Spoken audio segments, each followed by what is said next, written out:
Friends, Radhe Radhe. आज हम पढ़ेंगे धेनुकासुर उद्धार एवं कालिया पर कृपा। राधे राधे।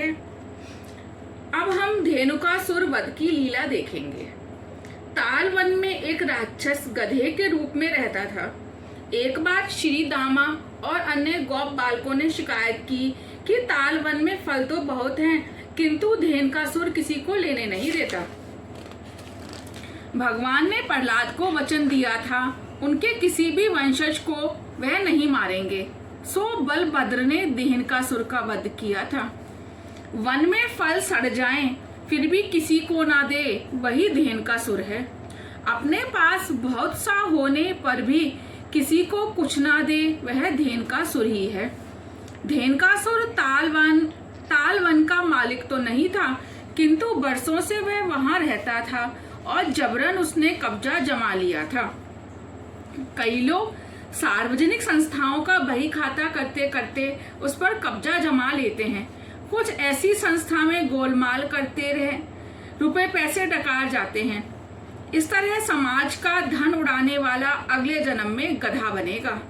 धेनुकासुर देह अध्यास है, अविद्या के कारण होता है। अविद्या जीव को संसार के बंधनों में फंसाती है। अविद्या जीव को 5 प्रकार से बांधती है। नंबर 1 स्वरूप विस्मृति, नंबर 2 देह अध्यास, नंबर 3 इंद्रिय अध्यास, नंबर 4 प्राणाध्यास, नंबर 5 अंतःकरण अध्यास। देह अध्यास में जीव अपने को बड़ा, स्वरूपवान, विद्यावान, संपत्तिवान मानने लगता है, देह अभिमानी हो जाता है।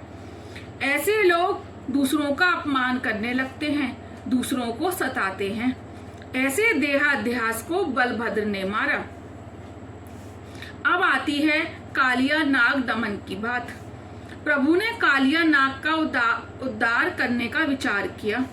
सो वह सभी बालकों के साथ उस जलाशय के किनारे गेंद खेलने लगे कि जिससे कालिया नाग रहता था। खेल खेल में गेंद उस जलाशय में जा गिरी। बाल मित्रों ने कहा, लाला इसमें नाग रहता है, सो कोई भी उसका पानी नहीं पीता। भगवान जलाशय में कूद पड़े। कालिया नाग उन्हें डसने लगा।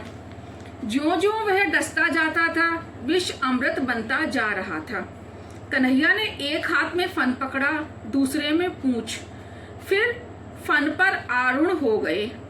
सभी बालक भयभीत हो गए, किंतु कन्हैया ने ढांढस बंधाया और फन पर नृत्य करने लगे। कन्हैया अपना वजन बढ़ाता जाता था, अतः कालिया नाग व्याकुल हो गया। नाग पत्नियां शरण में आकर प्रार्थना करने लगी, आपने हमारे पति को जो दंड दिया है वह उचित ही है, क्योंकि इससे दुर्जन के पाप का नाश होगा। आप तो कर्मानुसार सभी को दंड देते हैं। रावण वध के समय मंदोदरी ने भी ऐसा ही कहा था। उसने रामचंद्र जी से प्रार्थना करते हुए कहा था, मेरे पति के कुकर्म ही उनकी इस हीन दशा के लिए कारणभूत हैं। इनको मारने में आपका कोई दोष नहीं है। नाग पत्नियां कहती हैं, वैसे तो हमारा पति दुष्ट नहीं है, क्योंकि उसके मस्तक पर आपने चरण रखे हैं। श्री कृष्ण कालिया नाग से कहा, तेरे कारण ये सारा जलाशय वैशीला हो गया है, सो तू यहाँ से कहीं दूर चला जा। नाग, प्रभु मैंने जाने से इनकार नहीं करता, किंतु मुझे गरुण जी का डर लगता है। भगवान, मेरे मंगलमय चरणों के स्पर्श के कारण गरुण जी तुझे कभी नहीं सताएंगे। कालिया नाग गरुण जी के भय के कारण पानी में छुपा हुआ था। कालिया नाग का फन तो मर्यादित था, हमारे तो हजारों हैं। हमारे संकल्प विकल्प फन ही हैं। भगवान से प्रार्थना करो, मेरे मन के कालिया नाग का दमन करो, उस पर अपने चरण पधराओ। कालिया नाग के तो मुख में विष ही था, हमारी तो एक एक इंद्रिय में और मन में भी विष भरा पड़ा है। एक व्यक्ति हमें आंखों का कांटा लगता है तो दूसरा रत्न। ऐसे राग द्वेष विषय विकार आदि विषय तो हैं। जब तक इंद्रियां वासना रूप विष में भरी हुई हैं, तब तक भक्ति नहीं हो पाएगी। यमुना भक्ति में इंद्रिय अध्यास आए तो शुद्ध भक्ति की नहीं की जाएगी। भोग और भक्ति पारस्परिक शत्रु हैं। भक्ति के बहाने इंद्रियों को बहलाने वाला कालिया नाग है। ना केवल इंद्रियों से किंतु मन से भी विषयों का त्याग करोगे तो भक्ति सिद्ध होगी। भक्ति ज्ञान वैराग्य की जननी है। भक्ति मार्ग के वे आचार्य तो केवल एक ही वस्त्र धारण करके सारे जगत में विचरण करते थे, किंतु आगे चलकर इस मार्ग में बहुत से कालिया नाग मतलब विलासी लोग घुस गए और भक्ति मार्ग को उन्होंने विषाक्त कर दिया, मतलब अपमानित कर दिया। सेवा करना आसान नहीं है। संसार सुख का मन से भी त्याग करने वाला ही देव सेवा और देश सेवा कर सकता है। देव सेवा और देश सेवा में इंद्रियों के लालन पालन का कोई स्थान नहीं है। इंद्रियों का सेवक देश सेवा कभी नहीं कर पाएगा। भगवान ने सभी दैत्यों का नाश किया, किंतु कालिया नाग का केवल दमन किया था, उसे नियंत्रित किया था। इंद्रियों का नाश नहीं, दमन करना है, उन्हें विवेक से वश में करना है। इंद्रियों को सत्संग कराओ, वहां उन्हें भक्ति रस की प्राप्ति होगी और वे शुद्ध होंगी। इंद्रियों में से विष को निचोड़ दो और उन्हें सत्संग मंडली में भेज दो। कालिया नाग को भगवान ने विष रहित करके रमणक द्वीप में भेज दिया था। इंद्रियों को शुद्ध कर लोगे तो वह भक्ति रस में लीन हो सकेंगी। भोग से इंद्रियों का क्षय होता है और भक्ति से पोषण। जो आनंद योगी समाधि में पाते हैं वही आनंद वैष्णवों को कृष्ण कीर्तन में मिलता है।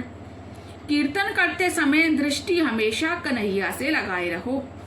वाणी कीर्तन करेगी, मन स्मरण करेगा, आंखें स्मरण करेंगी, तभी जब सफल हो पाएगा। विष रहित करके इंद्रियों को रमणक द्वीप रूपी सत्संग में भेज दो, वहां उन्हें भक्ति रस मिलेगा। इंद्रियों को भोग से नहीं, भक्ति रस से सींचना पोषना है। भक्ति द्वारा इंद्रियों को रमणक द्वीप सत्संग में रमण कराओ। श्री कृष्ण ने 2 बार दावाग्नि का पान भी किया था। यमुना के जल में से कन्हैया सकुशल बाहर निकला तो सबको हर्ष हुआ। उन्होंने यमुना किनारे ही रात्रिवास किया। उस समय दावाग्नि फैली और ब्रजवासी घिर गए तो भगवान ने दावाग्नि का पान करके सबको बचा लिया। एक बार सभी गोप बालक खेल कूद में मशगूल हो गए तो गाय चरती चरती दूर निकल गईं। सभी उन्हें ढूंढने निकले। इतने में वहां दावाग्नि ने सबको घेर लिया। सभी बालक बचाव के लिए कन्हैया को पुकारने लगे। लाला ने कहा, सब अपनी अपनी आंखें बंद कर लीजिए, मैं मंत्र जाप कर रहा हूँ। कन्हैया ने विराट रूप धारण किया और दावाग्नि पान किया। जब भी तुम प्रतिकूल अवस्था की दावाग्नि से घिर जाओ, आंखें बंद करके प्रभु का ध्यान करो। प्रतिकूल परिस्थिति में जी का जलाना ही दावाग्नि है। ईश्वर ऐसे व्यक्ति को संतावना देते हैं कि वह भी साथ ही है। संसार रूपी दावाग्नि चारों ओर से धधक कर जीवों को घेर लेती है। कचहरी में ऊपर वालों से झगड़ा हो जाता है और घर पर आकर मनुष्य देखता है कि अपनी माता और पत्नी हाथापाई में जुटी हुई हैं। पक्ष किसका लिया जाए, माता का या पत्नी का? यह सांसारिक दावाग्नि सभी को घेरे हुए है। ऐसे समय तो उन गोप बालकों की भांति आंखें बंद करके भगवान की शरण लो। वह सब दुखों को पी जाएंगे, दूर कर देंगे। प्रभु का नाम जब सांसारिक दावाग्नि को बुझा देंगे। भगवान ने प्रलंबासुर का भी वध किया था। प्रलंबासुर अर्थात बड़ी बड़ी वासना। इन वासनाओं के कारण जीव ईश्वर से मिल नहीं पाता। शब्द ब्रह्म का चिंतन करोगे तो अंतःकरण की वासनाओं का धीरे धीरे क्षय होगा। रासलीला में जाना है तो सभी दुर्गुणों का नाश करो। दुर्गुण रहित होकर शुद्ध होने पर ही जीव रासलीला में स्थान पा सकता है। कन्हैया की बांसुरी सुनकर उनकी मधुर तान का गोपियों ने जो वर्णन किया है वही वेणु गीत है। सुहावनी शरद ऋतु आई, वृंदावन की शोभा अनोखी हुई। मंद मंद सुगंधित पवन बह रहा था। भगवान ने गायों और गोपालों के साथ वृंदावन में प्रवेश किया। गायों को चराते हुए कृष्ण वंशी बजाने लगे। गोपियां वंशी के संगीत में लीन हो गईं। बांसुरी वादन तो नाद ब्रह्म की उपासना है। बांसुरी जब तक नहीं बजती कृष्ण के दर्शन भी नहीं हो पाते। वेदनाद माइनस वा इज इक्वल टू विषयानंद ई है ब्रह्मानंद। राधे राधे। आज का पूरा हुआ, कल हम शुरू कर लेंगे लंबा सुर उद्धार एवं वेणु गीत। धन्यवाद। राधे राधे।